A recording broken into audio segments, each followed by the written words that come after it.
Hello बच्चों, कैसे हो आप सब? होपफुली सब अच्छे होंगे, अच्छे से पढ़ाई कर रहे होंगे, है ना? तो चलिए देखिए, आज हम क्लास 12 के एलिमेंट बुक में से चैप्टर नंबर 1 जो कि रिलेशंस एंड फंक्शन का चैप्टर है, उसके सेकंड एक्सरसाइज को कंप्लीट करने वाले हैं। आज के इस वीडियो में हम 7 टू 13 क्वेश्चन कंप्लीट कर देंगे। होपफुली आपको फर्स्ट एक्सरसाइज और सेकंड एक्सरसाइज के पहले 6 क्वेश्चंस बड़े अच्छे तरीके से समझ आए होंगे। फिर भी अगर किसी तरह का डाउट है, तो आप कमेंट भी कर सकते हैं या टेलीग्राम ग्रुप में अपनी प्रॉब्लम्स को शेयर कर सकते हैं। तो चलिए 7th क्वेश्चन की शुरुआत कर देते हैं।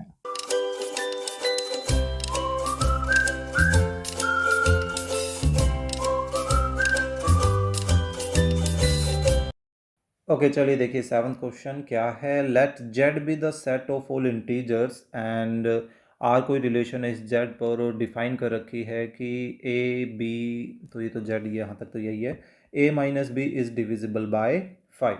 देखिए लास्ट हमने 4th 5th 6th जो क्वेश्चन किए थे वो सभी डिविजिबल बाय 2 थे, यहाँ डिविजिबल बाय 5 बोल दिया गया है, तो कुछ खास फर्क नहीं होने वाला है। उसी तरीके का सेम वर्क हमें करना है, तो चलिए फटाफट हम कर देते हैं। देखिए रिलेशन हमें कैसी दे रखी है कि A and B, A minus B is divisible by 5 and यहाँ ए और बी जो है वो इंटीजर्स हैं। क्लियर? सो फर्स्ट के लिए स्टार्ट करते हैं। देखिए एवरी, आप फोर्थ क्वेश्चन पिक कीजिए। फोर्थ क्वेश्चन में जहाँ जहाँ 2 है उस हर 2 की जगह आपको ये 5 करना है और कुछ नहीं है। सो ए बिलोंग्स टू जेड हमने ले लिया है। सो यहाँ हम कह सकते हैं कि हेयर कि ए माइनस ए जो कि क्या होता है, 0 होता है, और 0 इज डिविजिबल बाय क्या, 5। 0 किसी से भी डिवाइड हो सकता है ना? तो यहाँ पे ये है कि ए का जो ऑर्डर पेयर है वो रिलेशन में बिलोंग कर गया, तो हम बोल सकते हैं देयरफॉर आर इज रिफ्लेक्सिव, है ना? आर जो है वो रिफ्लेक्सिव हो गई। अब सिमेट्री के लिए काम करते हैं। देखिए for A B belongs to integer such that, पहली कंडीशन हम क्या लेके चलते हैं कि ए बी हमारे रिलेशन को बिलोंग कर रहा है, तो इसका क्या मतलब है कि A minus B is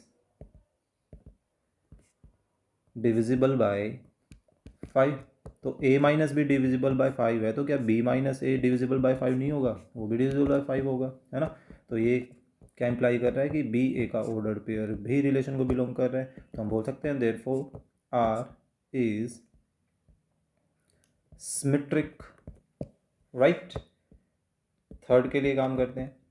for a b c जो हमारे इंटीजर्स हैं सच दैट, पहली कंडीशन हम क्या लेके चल रहे हैं कि ए बी का ऑर्डर पेयर रिलेशन में बिलोंग कर रहा है एंड बी सी का ऑर्डर पेयर रिलेशन में बिलोंग कर रहा है। तो इसका क्या मतलब है कि A minus B and B minus C क्या है, आर डिविजिबल बाय 5 है ना? तो देखिए 2 5 के डिविजिबल नंबर्स को अगर हम जोड़ें, एक नंबर है 10 वो भी 5 के डिवाइड हो जाता है, और एक है 15 वो भी 5 के डिवाइड हो जाता है, तो उन दोनों नंबर्स को अगर हम आपस में ऐड कर दें तो वो भी तो डिविजिबल बाय 5 ही होगा, है ना? सो ये हमने कैंसिल किया, क्या बचा, A minus C is also divisible by 5, right? So हम यहाँ से ये बोल सकते हैं कि ए और सी का जो ऑर्डर पेयर है वो भी रिलेशन को बिलोंग कर गया, देयरफॉर आर इज ट्रांजिटिव, है ना? सो हम बोल सकते हैं R is an equivalence relation, right? Clear? लेकिन अब इन्होंने एक चीज़ और पूछी है इस बार, 5th और 6th क्वेश्चन की तरह नहीं कि इक्विवेलेंस क्लास बताओ, इन्होंने दूसरे में पूछ लिया, वो सेट बताओ ऑल एलिमेंट्स का जो इंटीजर्स हैं जो एक से रिलेट कर रहे हैं, यानी कि वो सारे एलिमेंट जिसमें से हम एक घटाएं तो जो रिजल्ट आएगा वो रिजल्ट 5 के डिविजिबल हो, है ना? तो इन्होंने इक्विवेलेंस क्लास के बजाय ऐसे पूछ लिया, लेकिन काम हमें वही करना है।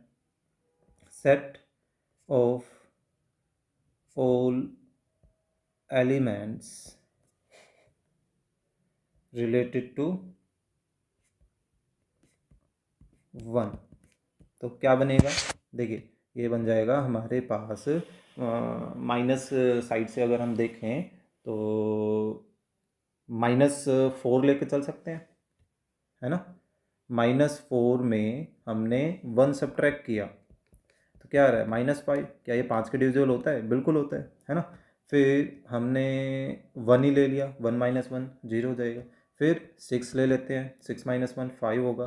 फिर 11 ले लें, 11 - 1 10 हो जाएगा। ये सारे के सारे इस तरीके से डिविजिबल है। माइनस में एक और लेके चलना चाहो तो -9 ले सकते हैं, है ना।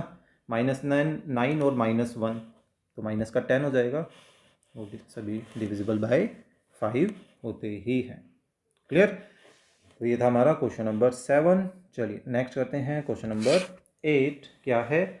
रिलेशन इस बार a + b इवन हो। ओके, कोई दिक्कत नहीं है। इवन का मतलब बेसिकली वही है, 2 के मल्टीपल में हमें दिखाना है। तो a + b का जो मेरे को क्वेश्चन नंबर याद आ रहा है 5th, जिसमें हमने a + b को डिविजिबल बाय 2 दिखाया था इक्वलेंस रिलेशन में। बिल्कुल सेम काम करना है यहाँ पर। उस डिविजिबल बाय 2 हो गया तो इवन नंबर ही तो हो जाएगा, है ना। तो रिलेशन हमारी कैसे हो जाएगी? a, b, a + b is even. और यहाँ a और b जो हैं वो इंटीजर्स दे रखे हैं। सो फॉर एवरी a, सभी इंटीजर्स के लिए, हेयर हमें पता है, मैंने थोड़ी देर पहले भी 5th क्वेश्चन में भी एक्सप्लेन किया था कि किसी इवन नंबर में आप इवन जोड़ोगे तो इवन ही आएगा, और इवन ही हमें दिखाना है। कैसे दिखा सकते हैं? 2 से डिविजिबल होता है। और किसी ओड नंबर में उसी ओड नंबर को जोड़ दोगे तो भी रिजल्ट क्या आता है? एक इवन आता है। पता नहीं मैं 6 और 6 14 क्यों लिखा है, वैसे 12 होता है। अब करने लग गया जब ध्यान में आया, वो ऊपर 14 कैसे आया ठीक है। तो 7 और 7 14, वो भी इवन हो गया। बात है ओड में ओड जोड़ोगे तो इवन ही आएगा, है ना। और इवन में इवन जोड़ोगे तो इवन आना ही है। क्लियर। तो वही लॉजिक है। तो आप कोई भी इंटीजर उठा लो, उसमें खुद को जब आप जोड़ोगे तो वो क्या आना है? इज एन इवन इंटीजर, है ना। वो एक इवन इंटीजर होना है। तो ये किस चीज़ को इम्प्लाई कर रहा है कि ए का जो ऑर्डर्ड पेयर है वो हमारे रिलेशन को बिलोंग कर रहा है। तो हम बोल सकते हैं कि R is reflexive, right. Second के लिए काम करते हैं। 4, अब 2 एलिमेंट उठा लेते हैं ए बी जो इंटीजर्स हैं, सच दैट पहली कंडीशन हम ये मान लेते हैं कि ए और बी तो हमारे रिलेशन को बिलोंग कर रहा है। इसका क्या मतलब है कि a + b is an even integer, है ना। तो क्या b + a कर दें तो कोई फर्क पड़ जाएगा? कॉम्यूटेटिव लॉ एडिशन पे लगता ही है। Is also an even integer, है ना। तो दैट मीन्स कि b a का जो ऑर्डर्ड पेयर है वो भी रिलेशन को बिलोंग करेगा। तो हम ये बोल सकते हैं कि r इज सिमेट्रिक, राइट। अब 3 के लिए काम करते हैं। 4 a b c जो इंटीजर्स हैं, सो a प्लस या a और b का जो ऑर्डर्ड पेयर है वो रिलेशन को बिलोंग करेगा। पहली कंडीशन हम ये लेकर चलेंगे, है ना। एंड बी सी का ऑर्डर्ड पेयर भी हमारे रिलेशन को बिलोंग कर रहा है। इसका क्या मतलब है? a + b and b + c क्या है? आर इवन इंटीजर्स, है ना। तो देखिए 2 इवन नंबर्स को हम ऐड करते हैं, या हम ये कह सकते हैं कि ये इवन है तो ये कुछ 2 के मल्टीपल में लिखे जा सकते हैं, है ना। फॉर सम mn जो खुद इंटीजर्स हैं। सो 2 इंटीजर्स को अगर हम आपस में ऐड करें तो लेफ्ट लेफ्ट में ऐड की, राइट राइट में ऐड की, तो भी रिजल्ट हमारे पास सेम ही रहता है। तो ये 2 भी हो जाएगा +c, और ये 2 कॉमन ले या ना ले फिलहाल के लिए। अब 2b को उठा के हम दूसरी तरफ ले जाएं तो a + c 2m + 2n - 2b, है ना। तो ये a + c किसके इक्वल आ गया? 2 इनमें से हमने कॉमन ले लिया। तो बेसिकली हम यहाँ पे क्या देख रहे हैं कि a + c is also even, है ना. This implies A, C belongs to relation. Hence R क्या है? R is ट्रांजिटिव, कि R जो है वो ट्रांजिटिव होगी. तो अब R तीनों है तो हम इसको बोल सकते हैं इज एन इक्विवेलेंस रिलेशन, कि R जो है वो एक इक्विवेलेंस रिलेशन है. क्लियर. तो ये था हमारा क्वेश्चन नंबर 8. चलिए 9th क्वेश्चन करते हैं. क्या है? Let S be the relation on the set of real number defined by a square plus b square is equal to 1.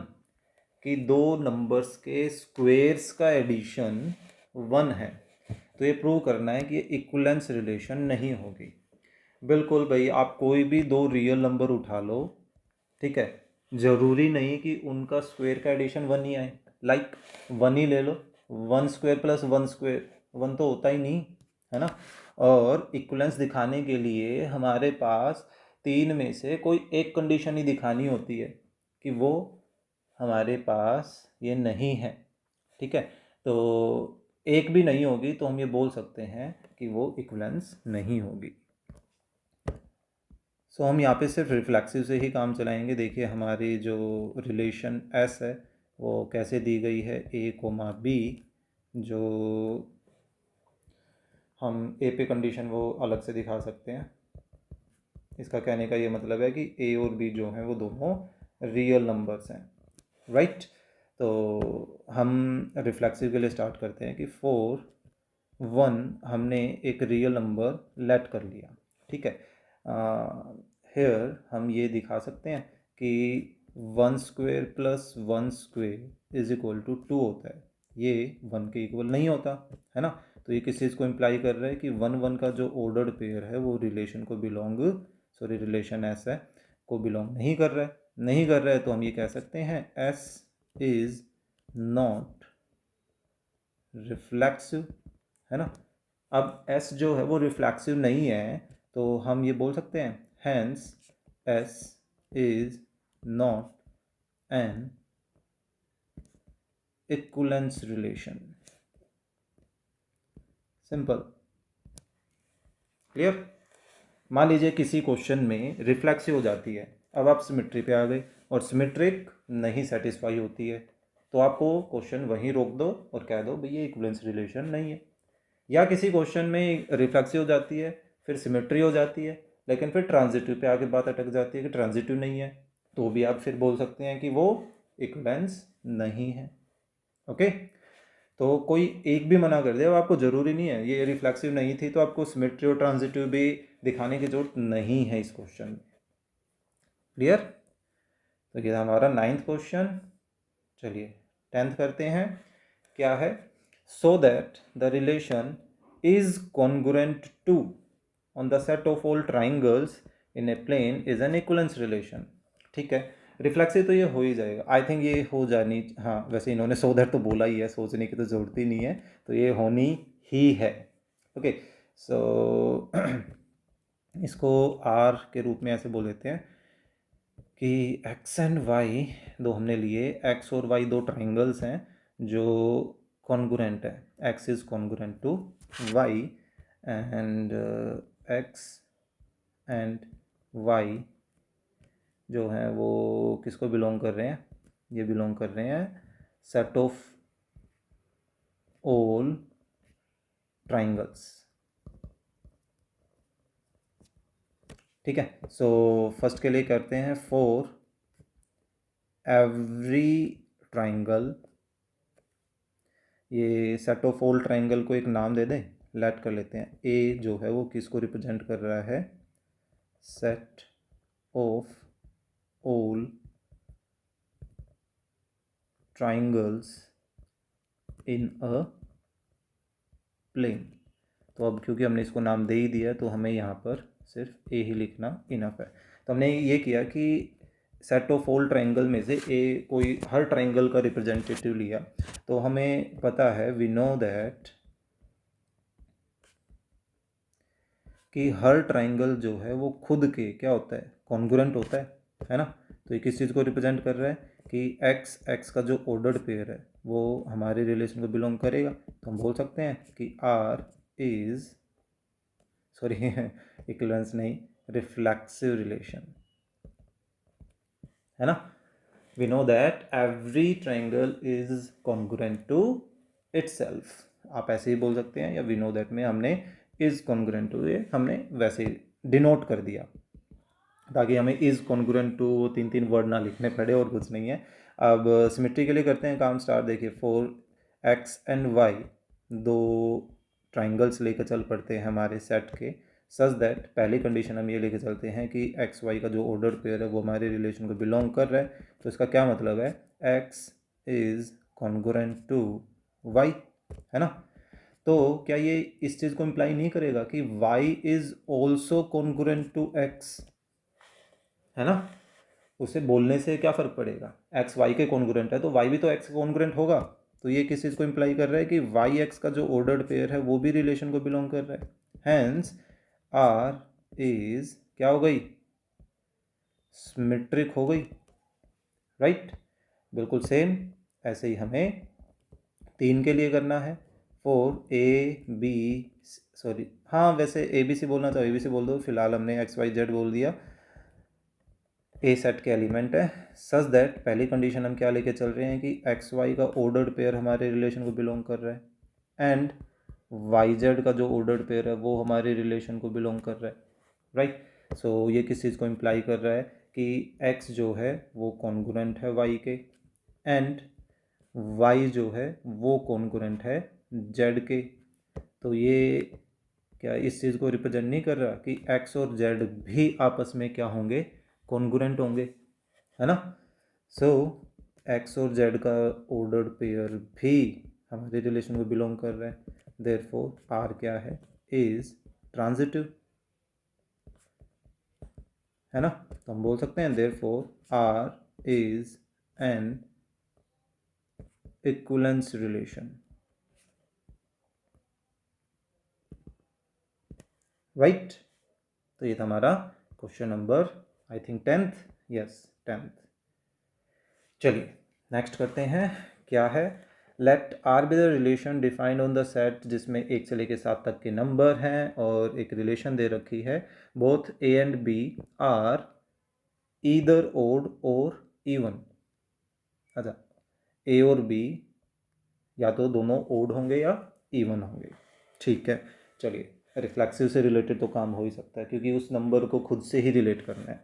सो करना है कि आर जो है वो इक्विवेलेंस रिलेशन है। चलिए पहले हम इतना काम करते हैं, बाद में पढ़ेंगे, ठीक है। सो रिलेशन हमें दे रखी है ए कोमा बी और both A and B are either odd और इवन, या तो दोनों ओड होंगे या दोनों इवन होंगे। चलिए रिफ्लेक्सिव के लिए स्टार्ट करते हैं। फॉर एवरी इंटीजर, इंटीजर पे काम करना है क्या, नहीं ए दे रखा था इन्होंने, मैंने ए लिखा नहीं, कोई नहीं ए लेके चलते हैं।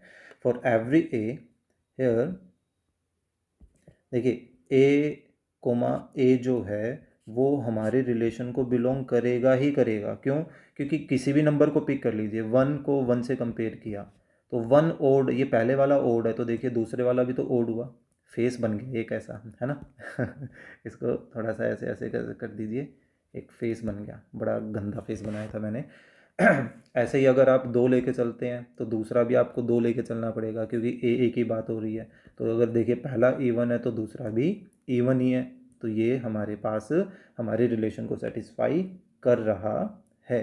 तो हम बोल सकते हैं देयरफॉर आर इज रिफ्लेक्सिव, है ना। अब सिमेट्री के लिए देखें तो सिमेट्री के लिए भी कर जाएगा। फॉर ए एंड बी, हमने 2 एलिमेंट्स लिए ए सेट के, सच दैट पहली कंडीशन ये लेके चल रहे हैं कि ए बी का ऑर्डर्ड पेयर हमारे रिलेशन को बिलोंग कर रहा है। उसका ये मतलब है कि both A and B are, या तो ये दोनों क्या होंगे, इधर मैं स्पेलिंग, हाँ वही तो, ऊपर भी मैंने गलती लिखी थी। इधर ओड और इवन।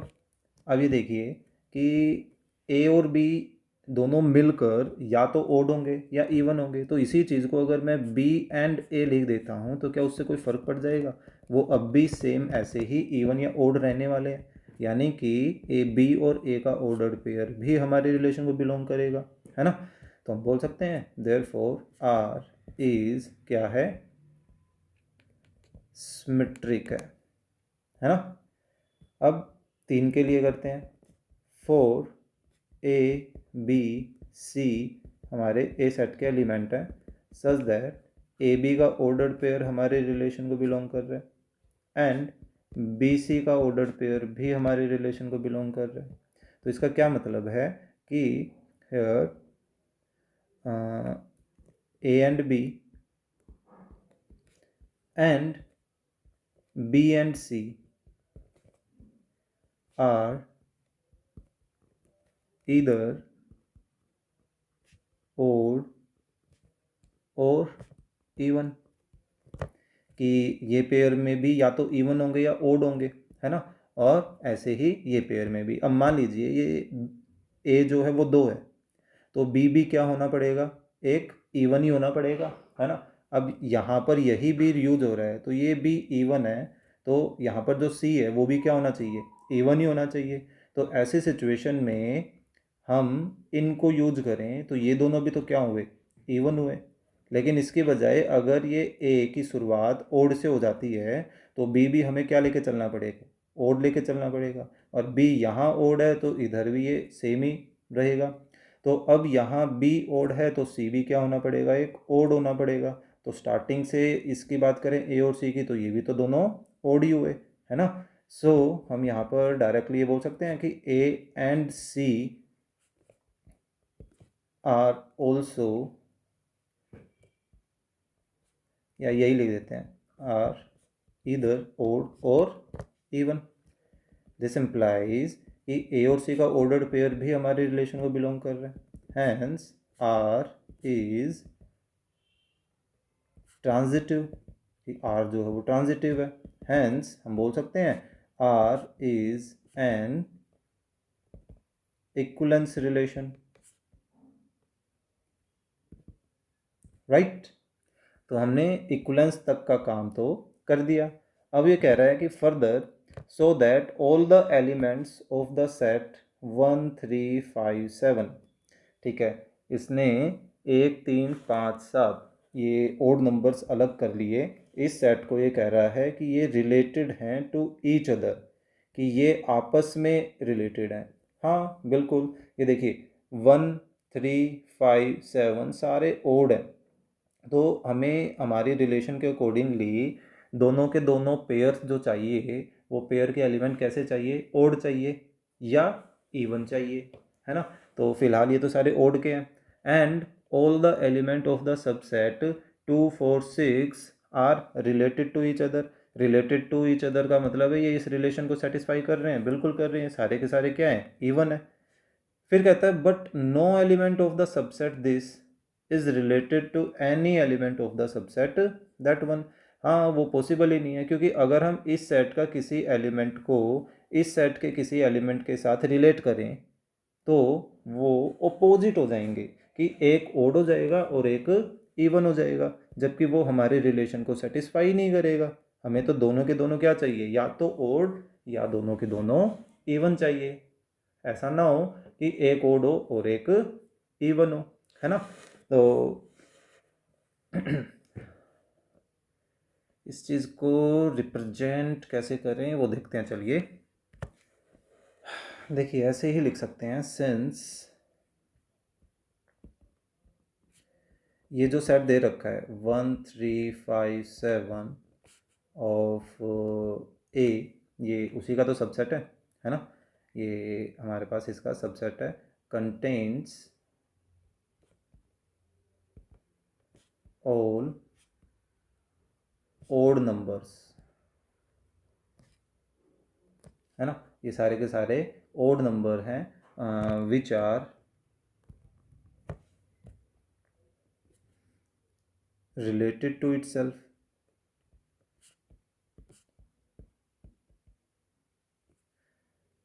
इटसेल्फ ईच अदर बोलना चाहिए, रिलेटेड टू ईच अदर, एक दूसरे से वो रिलेटेड है। ठीक है, तो ऐसे ही हम इवन के लिए बोल सकते हैं 2 4 6, ये भी हमारे पास सारे के सारे क्या हैं, एक ही सबसेट हैं, और ये सभी ऑल इवन नंबर्स को कंटेन कर रहे हैं, और विच आर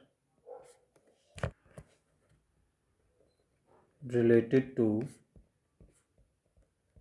ईच अदर, है ना।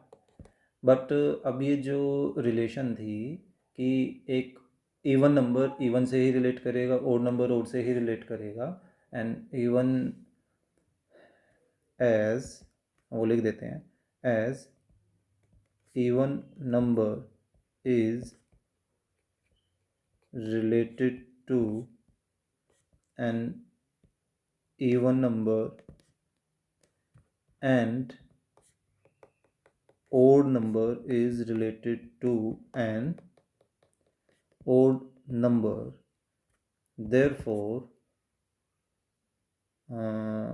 any number of the subset 1357 is not related to, है ना, is not related to any number of the subset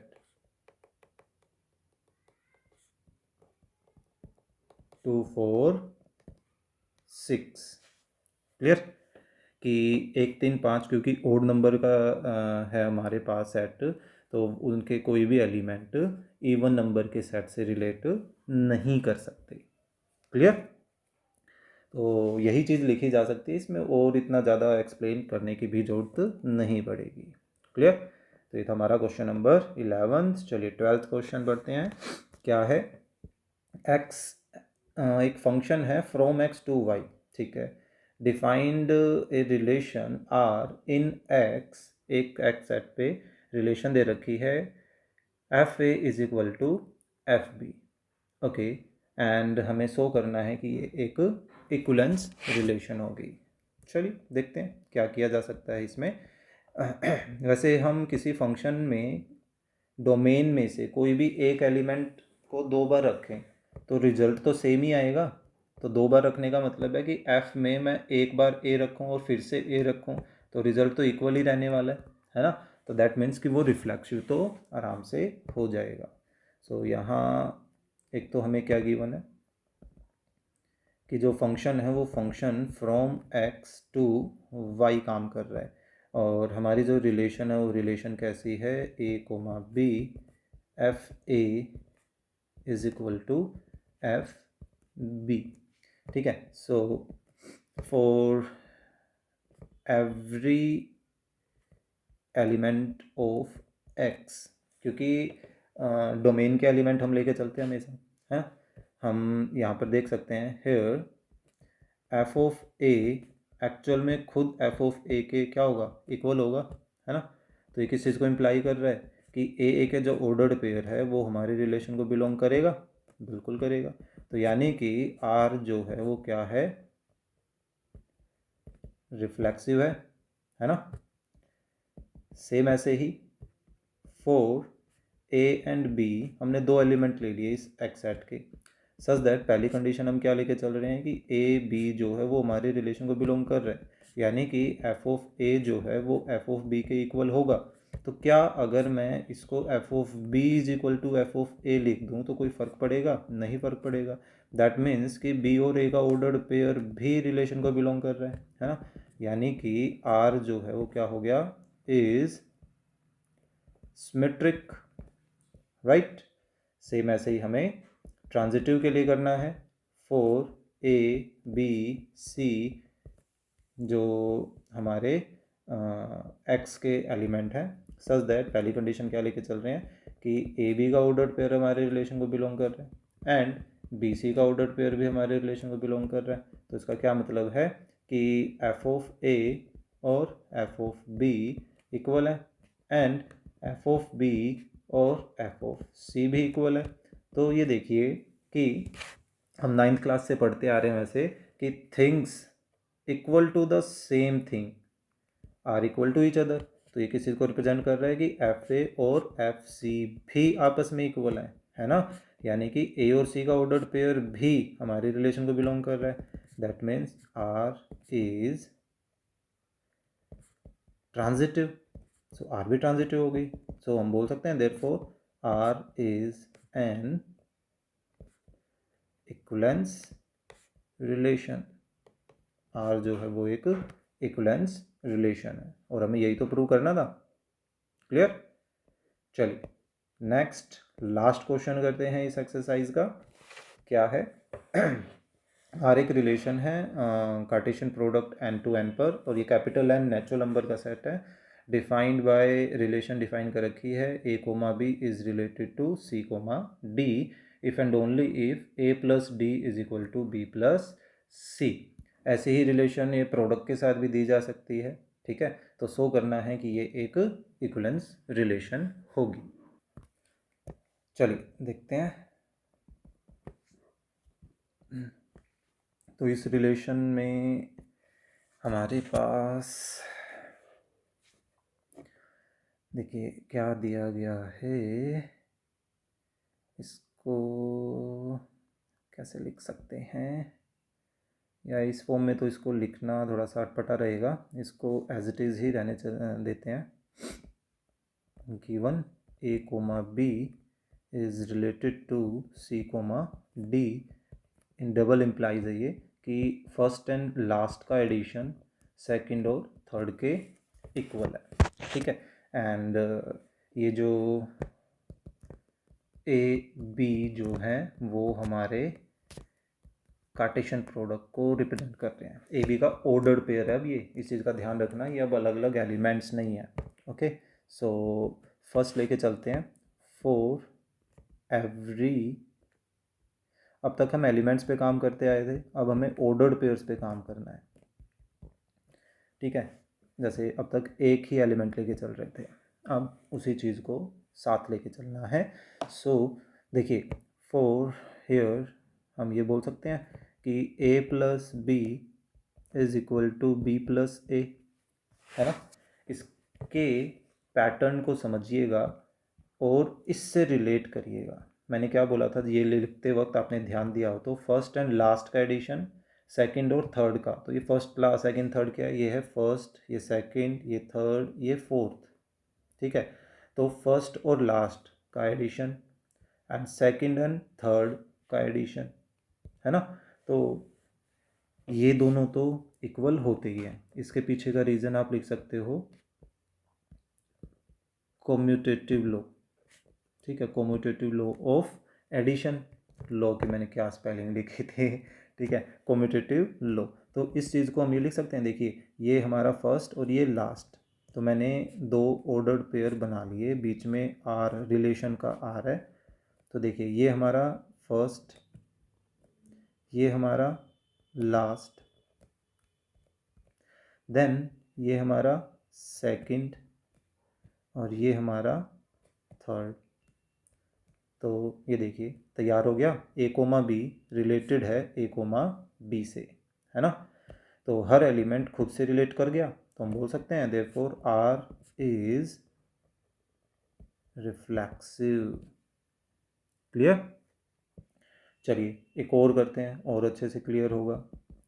four, अब दो एलिमेंट मानने हैं, तो दो एलिमेंट हम ए बी का ऑर्डर्ड पेयर, सी डी का ऑर्डर्ड पेयर, दो ऐसे मानते हैं जो इस कार्टेशियन प्रोडक्ट के पार्ट हैं। सच दैट पहली कंडीशन ये है कि ए बी का ऑर्डर्ड पेयर रिलेट कर रहा है सी डी के ऑर्डर्ड पेयर से। तो इसका क्या मतलब है कि फर्स्ट और लास्ट का एडिशन सेकंड और थर्ड के इक्वल होगा, है ना। लेकिन हमें दिखाना क्या है, उसको टारगेट कर लो। हमें दिखाना है सी डी का ऑर्डर्ड पेयर रिलेट कर रहा है ए बी के ऑर्डर्ड पेयर से।